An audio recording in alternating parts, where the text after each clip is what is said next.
We've now got a short film to show you of 5 of our very own AOers that are here to talk about their life at AO and everything to do with International Women's Day and what it means to them. Enjoy. Hello, my name is Paul White. For those of you who don't know me, I'm the Group Purchasing Director for AO, looking after trading and supply for the UK, Germany and mobile.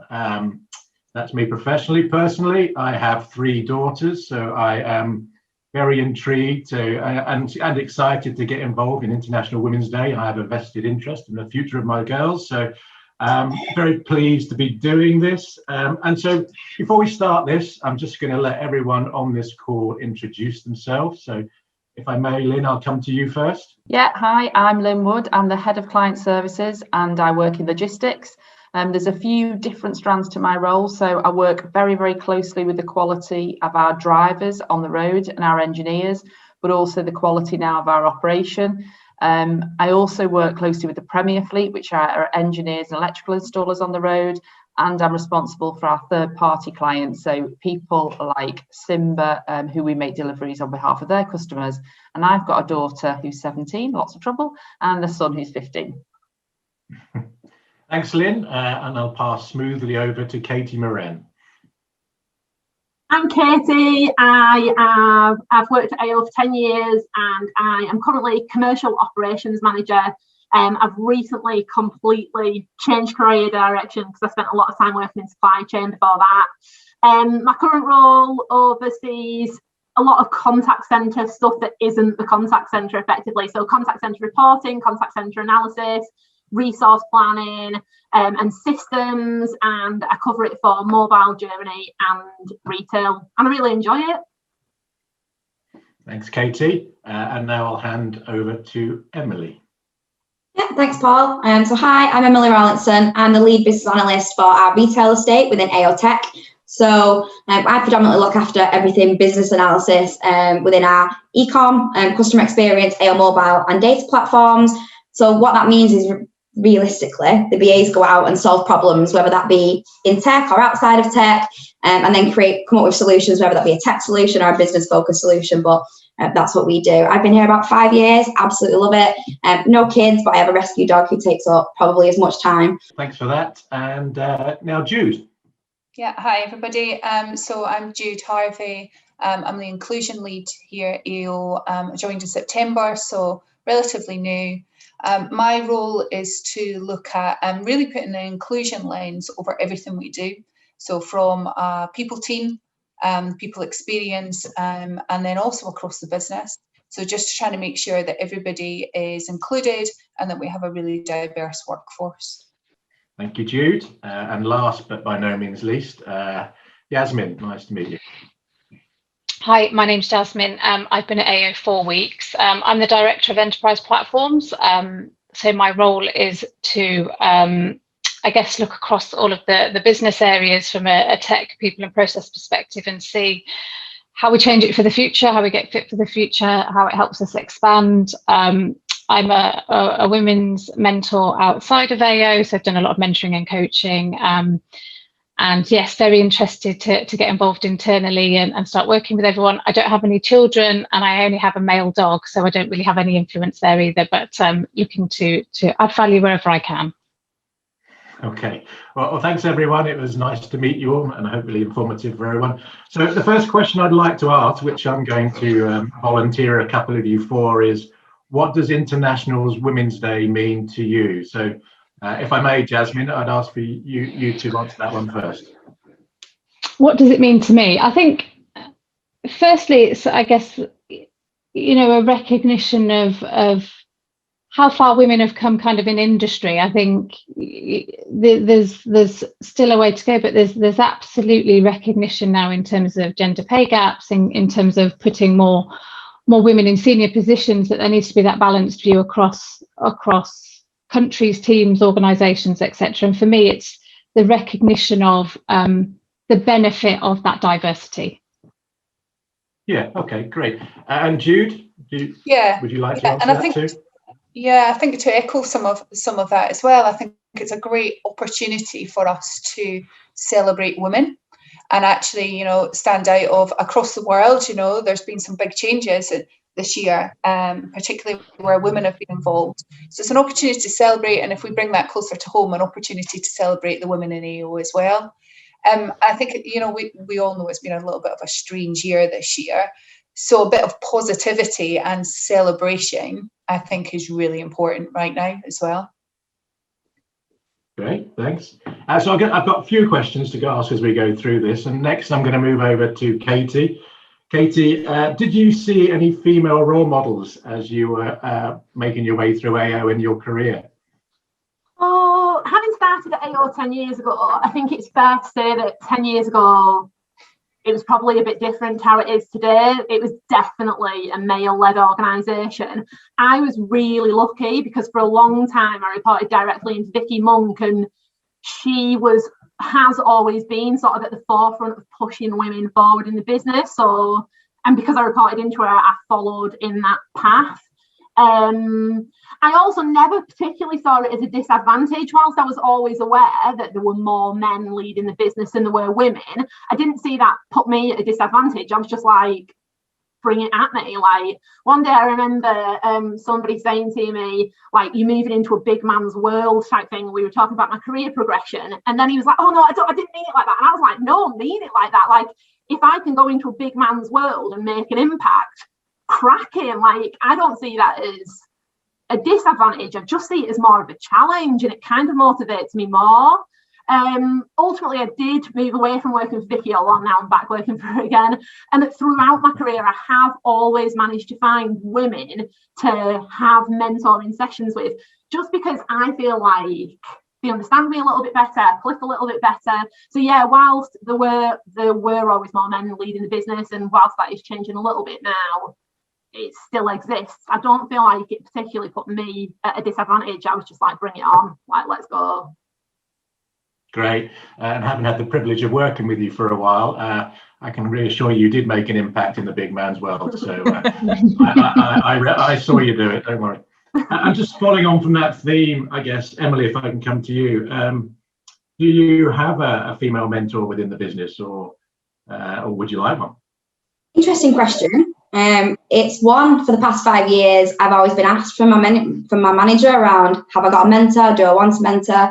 I've always wanted a female mentor within tech, and unfortunately, until the past 12 months, we've never really had any female leaders, I guess, to look at as an inspiration. So that's not to say that I've not gone and got mentoring and off other people, but I guess within tech, I've really struggled to have that female influence. And I think, similar to Katie, it's not at all held me back in terms of a challenge. I think when I became lead BA, someone said, oh yes, I've got a female at the big boys table. And for me, that was never really a thing. It was just a case, well, I've just worked to try and get to this point and tried to make myself be seen. So I think it's really important to have a female mentor. I don't think it holds you back if you can't find one, but I think it would have been nice to speak to someone who has gone through tech, which is very male orientated, who's had the questions around starting a family and focusing on your career and being really career driven and just having that influence. So it hasn't held me back, definitely always up for the challenge, but I think we need more female leaders. And I think that's why things like this are really, really important, so that we can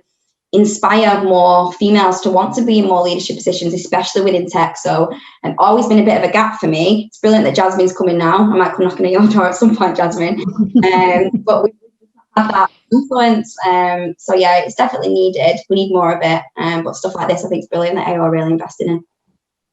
Yeah, well, I think you might just have found yourself a mentor there. I'm no expert, but Jasmine is on the call, so I'm sure you've just met and introduced yourself. So just following on from that, I guess, Jude, it has been a tough year. And so what challenges have you had this year in your role, and how have you overcome them? Yeah, so I joined in September last year, which was what we were in second lockdown.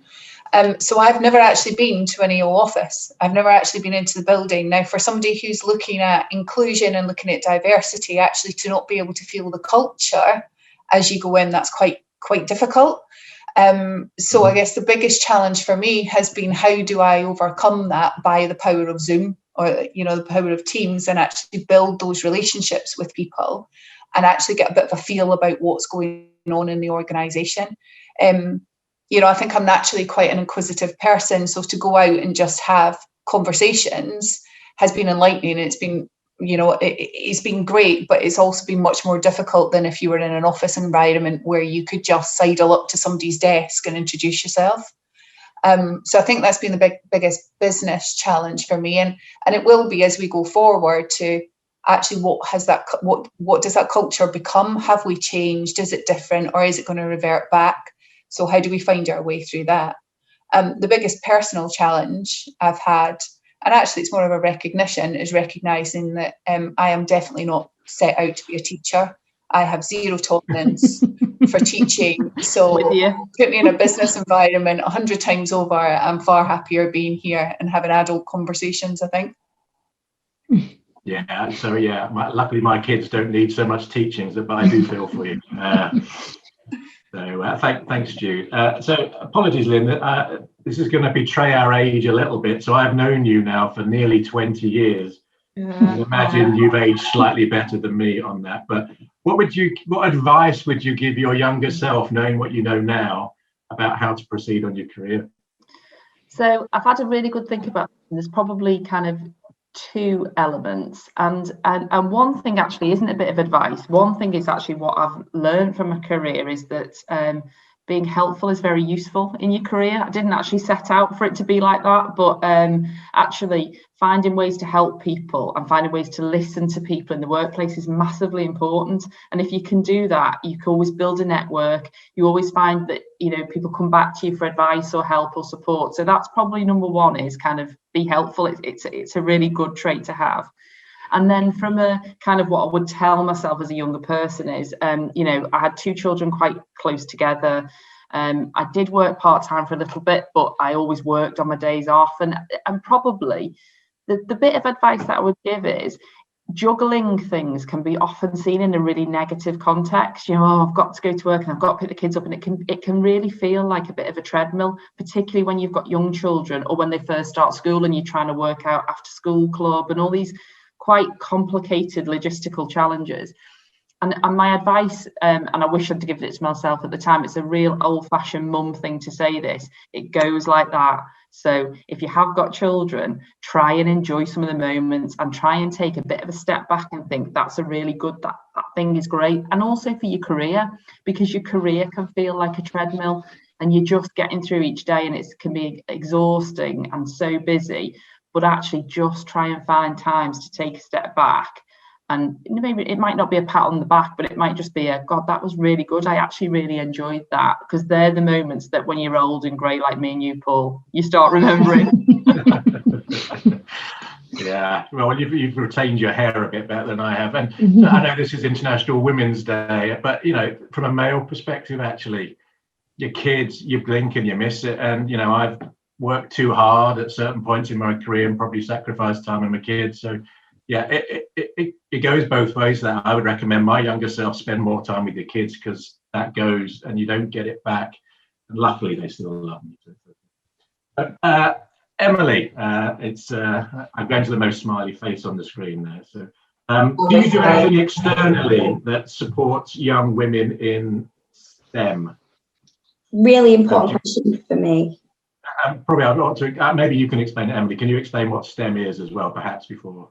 Yeah, so basically STEM is your science, technology, your engineering and your math subjects. So really really shortish subjects in women, basically. So what can you do as someone within one of those subjects to go and influence the community to try and get more people in? So I love this question. So for me, I remember the day when I went to go to visit universities and I went to go over to the IT stand, and it was very stereotypical gamer type guys, and my mum was like, are you sure this is for you? Like, you going to have any friends? And I was like, Mum, like, come on, I want to do this. But if I hadn't been so strong, I might have gone, yeah, you're right, Mum, you know what, let's go and do something else. But I wanted to be in tech.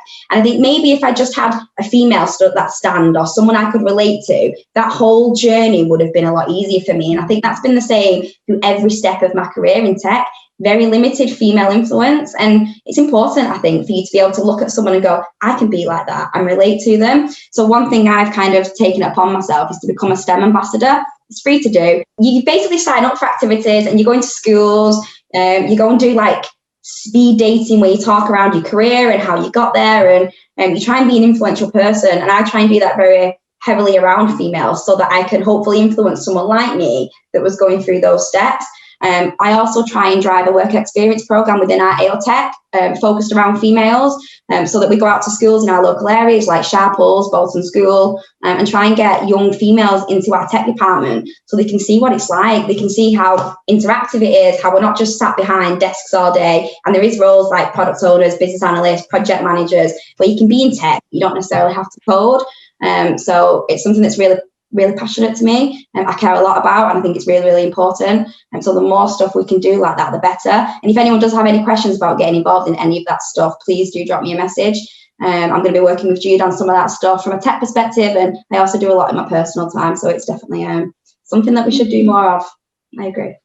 Wow, that was actually a really powerful answer to listen to, actually, to see how much you care. And the ambassador role is, wow, you just took my breath away a little bit there. So good answer. So Katie, coming back to you. I think you starred in a video very early on in lockdown about managing kids at home. So the question is a bit about that in your last year. I know you've got a couple of kids at home. I see their smiley faces on Facebook occasionally. So can you tell us a little bit about how you've coped in the last year, working and balancing life and children? Let's be honest, it's impossible. Like, you cannot do it all. So let's just be upfront and honest about that. I've got two children, Ida, who is 1, and Charlie, who has just turned 5. Very exciting for his 5th birthday. Me and my husband's a teacher, a college lecturer, so he's been doing lectures from home, and we have tried to even it out. So I look after him a bit, he looks after him a bit. We've tried to keep it fair, but actually what I've learned is to not be so critical of myself. You can't do it all. The world is in exceptional circumstances at the moment. We've never been through this before, and I was going to swear then, touch wood, we won't go through it again. So actually, it's completely out of my control. All I can do is give each section of my life my best. And, going back to what you and Lynn were saying earlier, like, my children are at that young stage now where I should be enjoying them and I want to be enjoying them. And actually, if you're getting yourself completely stressed out about how much work you're not doing that you should be doing and how much they aren't learning that they should be learning, you can't enjoy any of it. So I went through all that and got myself stressed, and then I just gave up and was like, no, do you know what? Stop it. Forgive yourself, be kind to yourself, and fingers crossed. I mean, if COVID-20 comes next year, I don't know what I'll do. So let's just pray that doesn't happen. But in the meantime, be kind to yourself, I think. Yeah, I think it's really tough with the younger kids, and sometimes it's quite endearing to see little faces running into rooms in some of these meetings. But yeah, luckily my kids are slightly older, but I still have to answer the odd trigonometry question, which is probably more stressful than 5-year-olds actually. So thanks, Katie. We're moving towards the end now. Yasmin, I'm coming to you. You're a bit of a minority in your profession, I guess. Was it a surprise to your family when you chose this path, similar to Emily? I don't think so. I mean, I started my career in the intelligence corps in the army, so I'd kind of always had that bit about me in terms of the inquisitive side. And I guess I've never really felt in a minority being a woman. I've always felt quite supported in my career. I've never really faced the challenges. I've never felt that I've been treated any differently. So I've had quite a positive experience. But touching on a couple of things that Emily said there, I think I would have benefited on having more people like me at the time in terms of just to talk to. But I think fundamentally, being yourself and touching on the bits that kind of Lynn and Katie have said in terms of enjoy the individual moments and give the best you can at those moments, depending on what they are. You can tweak, you can change, you can grow, you can add gravitas, you can add seniority, but you're fundamentally you are a person. And for me, that is where I start the conversations that I have with anyone, whether they be male or female, in terms of fundamentally be you and you won't go wrong. Okay, thanks, Yasmin. And we're moving on to the final question, and that honour goes to you, Lynn Wood. So as well as being involved in International Women's Day, I know you're launching a Women at AO affinity group, which you're heavily involved in as well. Why is that so important to you? Oh, you've made the classic mistake, Lynn, of being on mute. Sorry. I think it's just a great opportunity for people who have similar challenges and similar experiences to come together and to think of some ideas and solutions and just be open and listen to what's happening. And so for me, it's just a great space for people to be able to have those conversations and to get advice and help as and when they need it. You know, for me personally, you know, as you so kindly pointed out, I have got a lot of years in the workplace. I've come up against a lot of things, and very similar to Jasmine, I haven't felt I'm a woman, this is going to hold me back at all in my career. And hopefully we can kind of rub off on some of that positivity on some of the guys to say, look, you know, you can achieve what you want to achieve. Really, nothing is holding you back, and to be supportive in that. So that's what I'm really looking forward to. Great. That includes the interview / interrogation. It's been an absolute privilege and an honour to speak to you all. And thanks for letting me be involved. Thank you. Thanks for having us. Thank you. Thank you.